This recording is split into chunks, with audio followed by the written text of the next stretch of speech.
ఆయన ఉంటే వాళ్ళకు వంపు, మాకు ఈడ ఓ మా మనిషి ఓ మనమడు అది పెట్టిండు, వాళ్ళకు పోయి తెచ్చుకుంటే బుక్కడు కాసుకుంటే.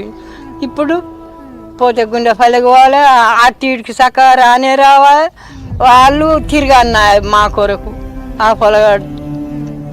ఏమనుకుంటానో బిడ్డ, ముసలోళ్ళ గతి మంచిగా లేదు ఈ 5-6 నెలల, మంచిగా లేదు బిడ్డ. మా కేసీఆర్ ఉంటే మంచిగా, రసమే కూడా మంచోడే పాప.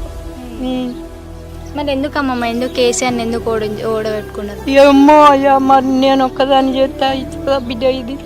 నేను ఒక్కదాన్ని కారుకే వేసిన, కారుకే వేసినండి, తప్పకుండా కారుకే వేసిన. నేను నాతో ఇంకా 10 మందితో చెప్పినాను రా, మరి ఏం నేనేం చేస్తా బిడ్డ, నేనేం చదువుకున్నదాన్న. ఈ మందం మంచిగానే మాట్లాడినా, పట్టణం నుంచి ఆయన వస్తే మా కేసీఆర్ మాకే కావాలి, మా రసాయనం మాకే కావాలి, మాకు పింఛన్ 2000 ఇస్తానన్నాడు, ఇచ్చిండు, పొట్ట పోసుకుంటాను బాగుంచానని చెప్పిన. అది రాపాయ. నిజంగా అమ్మమ్మ, కేసీఆర్ ఇచ్చిన 2000తోని మీరు ఏమేమి వాడుకుంటుండే అమ్మమ్మ? మేము నూనె, చక్కెర, చాపత్త, కొడుకులు గంజి పోయకుంటే బియ్యం అన్నీ వాడుకున్నాం.